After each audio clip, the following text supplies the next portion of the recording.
오하이오주 콜럼버스에서 살던 한 여성은 알바로 일하던 바에서 일을 마치고 밤늦은 시간에 퇴근하고 있었습니다. 그리고 퇴근하던 그녀에게 한 문자가 왔습니다. 아버지한테서 온 문자였죠. 딸, 너 왜 일하고 있다는 거 얘기 안 했어? 그녀는 이렇게 답장했습니다. 아빠, 지금은 말하기 힘드니까 이따가 다시 문자할게. 그 문자를 받은 아빠인 토비 씨는 새벽 2시가 될 때까지 딸에게 올 답장을 계속해서 기다리기 시작했지만 딸의 연락은 다시 오지 않았습니다. 그리고 다음날 모르는 전화가 한 통 걸려왔습니다. 혹시 토비 토크스 씨 되십니까? 네, 그런데요. 레이건 토크스 씨가 발견되어 연락드렸습니다.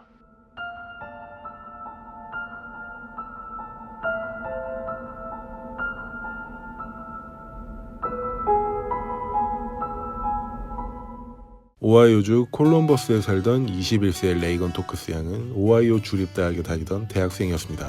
어렸을 때부터 밝은 성격과 똑똑했던 덕분에 주변에 항상 친구들이 끊이지 않던 여성이었죠. 그리고 레이건 양은 자신을 제외한 다른 가족들이 모두 아버지인 토비 토크스 씨의 직장 때문에 여기서 1000마일 떨어진 플로리다로 이사를 가버려서 친구와 둘이서 지내게 되었습니다. 얼마 남지 않은 대학 졸업을 앞두고 있었기 때문이었죠. 그러던 어느 날인 2017년 2월 8일 수요일, 매일같이 서로 연락하던 딸아이는 연락이 없었습니다. 그래서 딸의 룸메이트에게 연락해보니 요즘 바에서 알바를 하고 있다는 말을 들을 수 있었습니다. 열심히 졸업 준비를 하고 있을 줄 알았던 딸이 평범한 일도 아니고 밤 늦게까지 바에서 일한다는 얘기를 듣자마자 딸을 걱정하기 시작했습니다. 세상 어느 부모가 걱정하지 않을 수 있을까요? 그래서 딸에게 문자를 한 통 남겼더니 일이 끝나고 연락하겠다는 답장을 받을 수 있었습니다. 하지만 새벽 2시가 되도록 딸의 연락은 오지 않았고 먼저 전화를 걸어왔습니다. 그런데 딸의 휴대폰은 꺼져 있었습니다. 그때부터 뜬 눈으로 밤을 지샌 토비씨. 다음날 아침이 되자마자 다시 딸의 휴대폰으로 전화를 해봤지만 여전히 꺼져 있었고 다시 룸메이트인 친구에게 전화를 해봤습니다. 그러자 그 친구는 레이건이 어제 집에 들어오지 않았다는 말을 했습니다. 딸에게 뭔가 잘못된 일이 생긴 거라 느낀 토비 씨는 오하이오주 콜럼버스 경찰국으로 전화해 딸이 어제 집에 들어오지 않아 실종 신고 접수를 하겠다고 했습니다. 하지만 경찰서에선 이 말을 하며 신고 접수를 받지 않았습니다. 실종 신고 접수는 실종자를 가장 마지막에 본 사람이 해야 합니다. 한마디로 그녀가 일하던 직장인 보데가바의 직원 중 한 명이 해야 하는 상황이었죠. 그래서 딸이 퇴근하는 모습을 봤다고 한 어느 직원을 통해 실종신고 접수를 했고 콜럼버스 경찰은 그녀의 수색을 시작했습니다. 한편 그녀의 여동생인 맥켄지 토크스와 룸메이트, 친구들은 SNS를 통해 실종된 레이건을 찾는다는 글을 여기저기 뿌리기 시작했습니다. 방송국을 통해서도 그 소식을 알렸죠. 그러던 중 낮 12시경 토비 씨에게 한 전화가 걸렸습니다. 혹시 토비 토크스 씨 되십니까? 네, 그런데요. 레이건 토크스 씨가 발견되어 연락드렸습니다. 오, 감사합니다. 제 딸은 지금 어디 있죠? 따님이 지금 사이오토 그로브 메트로 공원에서 발견되었습니다. 그 공원에서 산책하던 한 남성이 발견했는데 이미 사망한 상태였습니다. 레이건이 발견된 그 메트로 공원은 그녀의 직장에서 고작 2마일 떨어져 있는 곳이었습니다. 하지만 현장에 가장 먼저 도착했던 형사였던 릭 포니 씨는 그녀를 봤을 때 신원을 특정할 만한 소지품을 찾을 수 없었습니다. 그녀는 알몸이었기 때문이었죠. 참고로 옆에 그래프에서 보시면 알 수 있는 것처럼 2월달이었던 당시 기온은 이러했습니다. 눈까지 쌓여있을 정도로 매우 추운 겨울날이었는데 레이건은 공원 한가운데서 나체로 사망한 채 발견된 것입니다. 게다가 곧이어 현장에 도착한 검시관에 의해 그녀의 사인은 머리에 맞은 2발의 총상으로 확인되었습니다. 그리고 릭 형사는 그녀를 특정할 수 있는 소지품이 없어서 지문으로 조회를 해보려던 찰나 콜럼버스 경찰국의 수사관에게서 한 전화를 받았습니다. 그 수사관은 레이건의 실종 사건을 담당하던 수사관이었는데 SNS에 실종자의 사진이 많이 돌아다니고 있으니 한번 확인해봐달라는 것이었죠. 릭 형사는 그 사진을 보자마자 나체의 사망자가 레이건이라는 것을 알 수 있었고 그녀의 가족에게 연락한 것이었습니다. 그런데 친구들과 항상 관계가 좋았고 원한을 살만한 행동이라곤 1도 없이 언제나 밝았던 21세 그녀는 왜 이 공원에서 머리에 총을 맞은 채 나체로 죽어있던 것일까요? 이 사건은 수많은 대형 방송사를 통해 언론에 내보내졌고 사건을 접하게 된 수많은 사람들은 분노를 금할 수 없었습니다. 그리고 그녀의 가족들이 받은 충격은 그 누구보다 클 수밖에 없었습니다. 하지만 현장에선 그녀의 사체를 제외한 그 어떤 증거도 발견되지 않았습니다. 용의자는 범행 뒤 이곳에 유기한 것으로 추정 가능했습니다. 그리고 릭 형사는 그녀가 타고 다니던 차가 사라졌다는 사실에 주목했습니다. 그녀는 출퇴근할 때 자가용을 타고 다녔는데 지금 그 차는 사건 현장 주변 어디에도 보이지 않았기 때문입니다. 사건 다음날 사라진 그녀의 차는 공원에서 10마일 떨어진 콜럼버스에서 발견되었습니다. 그런데 차량에서 꽤 이상한 점이 발견되었습니다. 사진에서 보실 수 있다시피 차량에 방화를 하려던 것으로 보이는 기름통과 그을린 자국이었죠. 이것을 보면 용의자가 이 차에서 범행을 저질렀기 때문에 결정적 증거가 될 수 있는 이 차를 불질러 없애려고 했다는 것을 추론할 수 있겠군요. 그리고 이 차량에선 꽤 중요한 단서가 나왔습니다. 담배꽁초였죠. 다른 사건이나 영화에서도 많이 보셨다시피 담배꽁초는 DNA를 특정할 수 있는 아주 중요한 단서가 되는 경우가 많습니다. 혹시 이번에도 마찬가지였을까요? 오하이오주 과학수사팀은 꽁초를 DNA 분석실로 가져갔고 형사들은 그 기름통이 어디서 판매된 것인지 추적하기 시작했습니다. 그러자 몇 시간 만에 그 기름통의 판매처를 확보할 수 있었습니다. 언론사의 적극적인 협조로 판매처의 제보를 통해 빠르게 찾을 수 있었던 것입니다. 그 마트는 차량이 발견된 근처에 있었고 CCTV를 통해 구매자의 신원을 어느 정도 특정할 수 있었습니다. 영상에서 보실 수 있듯 모자를 쓴 흑인 남성이었죠. 화질이 썩 좋은 편은 아니었기 때문에 확실히 누구라고 단정짓긴 힘들었지만 빠르게 나온 담배꽁초의 DNA 분석 결과로 그 사람의 신원을 알 수 있었습니다. 그 남성의 이름은 브라이언 골스비였습니다. 그런데 이 사건의 수사팀장이었던 브라이언 데이비슨 씨는 그의 사진을 보자마자 예전 그를 신문했던 기억을 떠올렸습니다. 그가 임산부를 2살짜리 아들이 보는 바로 앞에서 차에서 일해, 집에서 일해 성폭행한 혐의로 신문을 했던 것이었죠. 사건 날 밤 마트에서 장을 보고 나서 차를 타려던 피해자의 목에 칼을 들이대고 강제로 구강 선교를 하게 했고 그 이후 피해자의 아파트로 가서 1회의 성폭행을 추가적으로 범행한 뒤에 돈이 될 만한 소형 가전기기를 훔쳐서 달아났던 사건이었습니다. 골스비는 피해자의 빠른 신고로 체포되어 2건의 강도 혐의, 3건의 납치 및 성폭행 혐의로 기소되었지만 임산부 피해자는 사건 당시 입었던 정신적 트라우마로 재판에 참여하여 추가적인 증언을 이어가지 못하겠다고 했습니다. 그래서 임산부를 상대로 한 성범죄였지만 상대적으로 적은 형량인 6년의 징역형, 6년의 집행유예를 선고받았던 것이었습니다. 브라이언 형사는 그가 수감된 뒤로는 잊고 있다가 DNA 검사 결과 확인된 그의 사진을 보자마자 다시 떠올렸던 것이었죠. 그리고 그 당시 골스비는 6년의 수감 생활을 한 뒤 가석방된 지 3개월밖에 되지 않았을 때였습니다. 브라이언 형사와 릭 형사는 그를 강력한 용의자로 특정한 뒤 그가 살고 있는 집으로 향했습니다. 참고로 골스비는 임산부를 상대로 한 성범죄를 저질렀기 때문에 법정에서 지정한 거주지에서 지내고 있어야만 했습니다. 그렇기 때문에 그를 찾는 건 어렵지 않았습니다. 골스비를 다시 신문실에서 6년 만에 마주하게 된 브라이언 형사와 릭 형사. 다짜고짜 이런 것들을 물으니 골스비는 어떤 것 때문에 이러는 건지 설명해달라고 했습니다.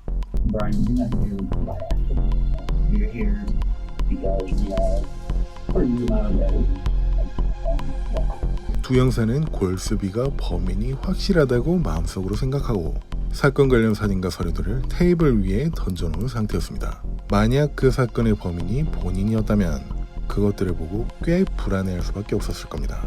과연 골스비의 반응은 어땠을까요? 사건과 전혀 관련이 없는 사람이라면 저런 게 뭔들 그냥 형사들이 보는 건가 보다 하고 대수롭지 않게 생각할 텐데 굳이 질문하고 있는 골스비. 신문이 이어지던 중 그는 이런 질문을 합니다.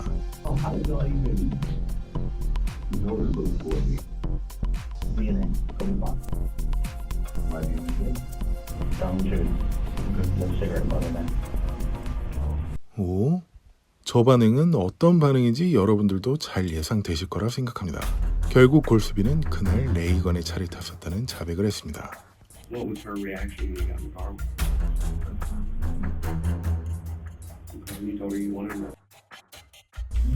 그리고 이런 얘기를 덧붙였습니다. 그러자 그녀는 현금이 없었다고 했어요. 그래서 저는 ATM기에서 인출해서 달라고 했고 차를 타고 여러 곳에 ATM기로 돌아다녔어요. 형사들은 이 사실을 이미 ATM기 카메라에 녹화된 영상을 통해 파악해둔 상태였습니다. 하지만 워낙 좋지 않은 화질로 인해 그가 맞는지는 확신할 수 없는 상태였고 그 이후로 제대로 자백하는지 안 하는지 떠보는 것이었죠. 그리고 은행 주차장으로 들어가는 차단기 CCTV에 찍힌 한 영상이 있었습니다. 사실 다른 것보다 이 CCTV 영상이 가장 중요한 부분이었는데 여러분들도 보실 수 있다시피 화질은 매우 좋지 않았습니다. 먼저 운전석 쪽에 타고 있는 레이건의 모습을 볼 수 있습니다. 당연히 조수석에는 골스비가 타고 있었겠죠. 그런데 자세히 보시면 이 부분에 총으로 그녀를 겨누고 있는 듯한 실루엣이 보입니다. 저게 총이 아니라면 무엇이었을까요? 형사들은 저게 총이라는 것을 확신하고 있던 상태로 골스비를 떠봤습니다.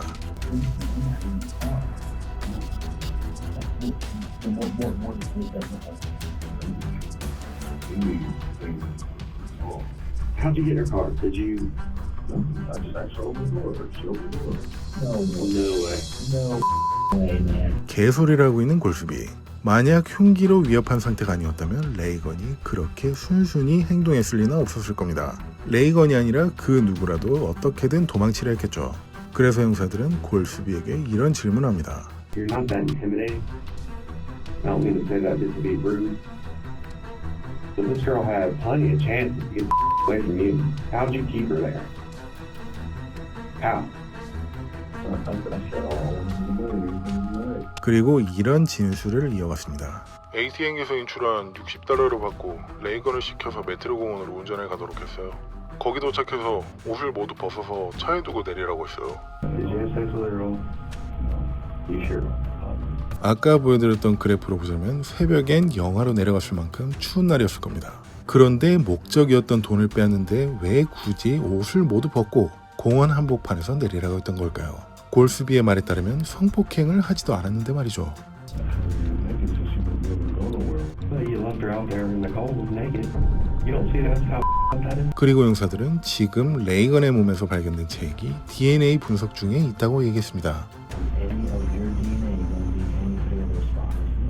골스비는 계속해서 자신이 레이건을 성폭행하거나 죽이지 않았다고 주장하고 있었습니다. 하지만 직간접적 증거는 모두 골스비를 향하고 있었기 때문에 형사들은 그에게 자백하라는 식의 말을 건네기 시작합니다.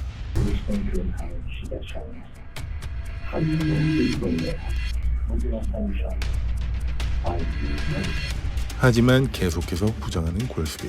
형사들은 그가 자백하도록 하기 위한 전략을 짜기 위해 잠시 휴식 시간을 갖습니다. 몇 분 뒤 한 가지 아이디어를 떠올린 형사가 혼자 신문실로 돌아왔습니다. 그가 떠올린 아이디어는 가상의 공범을 한 명 만들어주자는 것이었습니다. Why you don't want to do that? You haven't lied at all night. It does make a difference. I want to know. 형사가 일부러 연기를 시작한 것입니다. 야, 너 공범 있잖아. 왜 사실대로 얘기 안 해?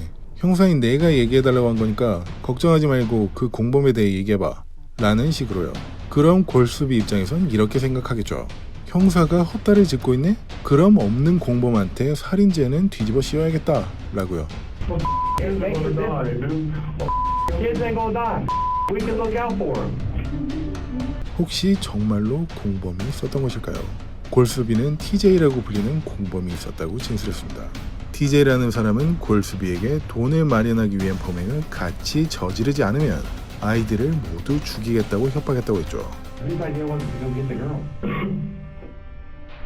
It wasn't to specifically get the specific person to get money. Yeah. 그래서 적절한 범행상들을 납치했는데 그게 레이건이었을 뿐이었어요. 돈을 빼앗고 난 뒤에 그녀를 놓아줄 거라 생각했는데 TJ는 그녀에게 총을 겨누고 성폭행을 했어요. 저는 너무 무서웠습니다. I wanted to just let the car shot for real. I could have, but at the same time, I didn't want to come up maybe justice. 성폭행을 한 뒤에 그녀를 시켜서 공원으로 운전해왔고 TJ는 차에서 내려서 옷을 모두 벗으라고 했어요. 옷을 모두 벗자마자 TJ는 그녀의 머리에 총을 2발 쐈습니다.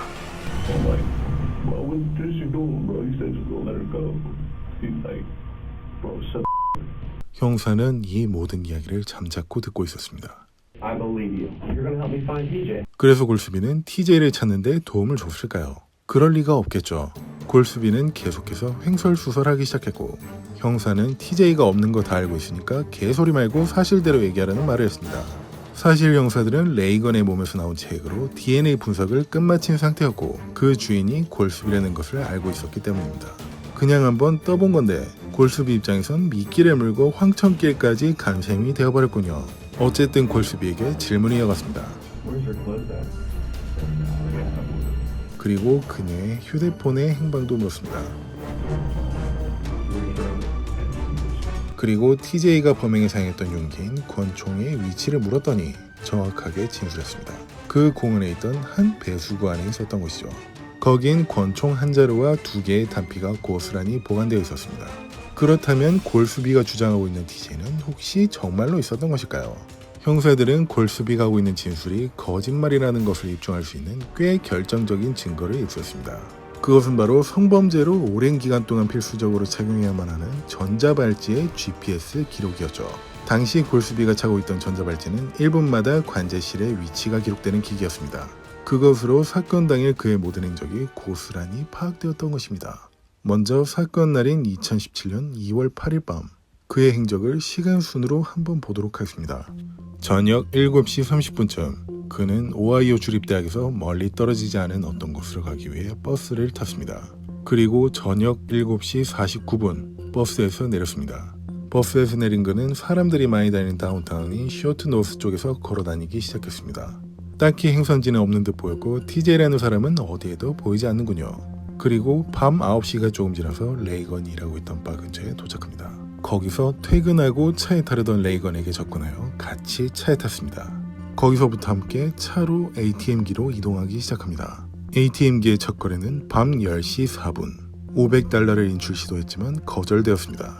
그로부터 약 5분 뒤 일부 금액을 다시 인출 시도했지만 또 거절되었습니다. 그리고 어느 한 골목으로 이동하여 12분 동안 한 곳에 멈춰 있었습니다. 레이건은 아마 이때 성폭행 당한 게 아닐까 하고 예상이 됩니다. 그리고 밤 10시 32분 그들은 처음 500달러 인출을 실패했던 ATM기로 돌아갑니다. 이번엔 60달러 인출에 성공을 합니다. 그 뒤엔 다시 그녀가 일하던 바 근처로 돌아왔고 거기서 골수비는 골목에 숨겨뒀던 자신의 소지품을 찾아옵니다. 그리고 그녀가 발견된 메트로 공원으로 향했습니다. 그런데 이동하던 중 갑자기 유턴하여 한 주유소로 향했습니다. 여기에 CCTV로 볼 수 있듯 누군가가 레이건의 차량에 주유를 했고 밤 11시 43분에 그 주유소를 떠났습니다. 주유소를 떠나 마지막으로 향한 곳은 그녀의 사체가 발견된 메트로 공원이었고 거기 도착한 골수비는 약 3분간 멈춰 있습니다. 형사들은 아마 이 3분 동안 그녀의 옷을 벗도록 하고 머리에 총을 2발 쐈던 것으로 추정하고 있었습니다. 그리고 밤 12시 18분 골수비는 한 주유소 편의점에서 기름통을 구매했습니다. 참고로 신문 동안 그는 자신이 차를 불태워버리려 했던 혐의를 인정했습니다. 이렇게 해서 골수비는 한 건의 1급 살인 혐의, 한 건의 특수강도, 한 건의 납치, 한 건의 성폭행 혐의 등 총 9개의 혐의로 구속기소되었습니다. 얼마 뒤 열린 재판에서 피고 측 변호인은 배심원단에게 자신의 의뢰인이 아닌 TJ라는 사람이 그녀를 끔찍하게 살해한 것이라며 살인 혐의에 대해선 혐의가 없음을 주장하기 시작했습니다.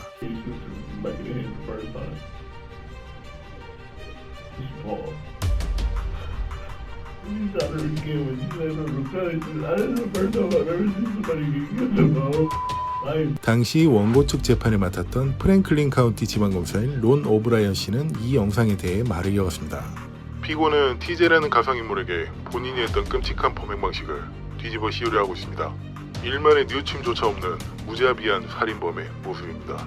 그리고 이 말을 이어갔습니다. He finally told the mother of his child, who's visiting in the jail, that I did it. I killed that girl for her money. $60. 재판에 참석한 원고 측 증인은 총 3명이었고 그중 2명은 사건 당일 골수비를 만났다던 사람들이었습니다. 그들은 그날 골수비가 들고 다니던 가방에 총이 있다는 걸 봤다는 사람들이었죠. 그리고 재판에 참여한 원고 측 증인들 중 나머지 한 명인 골수비의 여자친구는 이런 말을 했습니다. 골수비는 사건 날 밤에 저에게 60달러와 케이트 스페이드 가방을 발렌타인데이 선물이라며 줬었어요. Is that the purse that Mr. Goldsby gave you that early morning? Yes, that's the purse. 저는 골수비에게 이렇게 물었어요. 이 가방 누가 쓰는 것 같은데 왜 나한테 주는 거냐고요. 그러자 그는 원래 선물하려던 것이었다고 했어요. 이외에도 원고 측에서 준비한 증거들은 아주 많았습니다.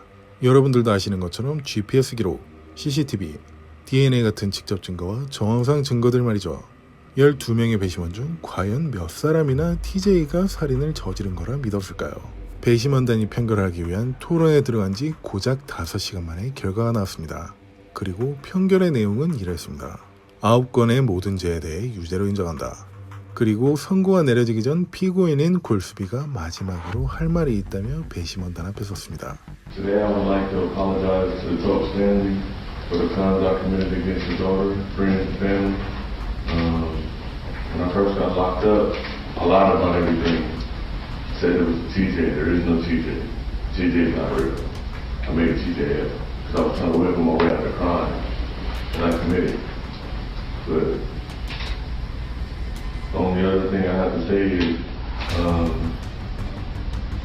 please have mercy on me.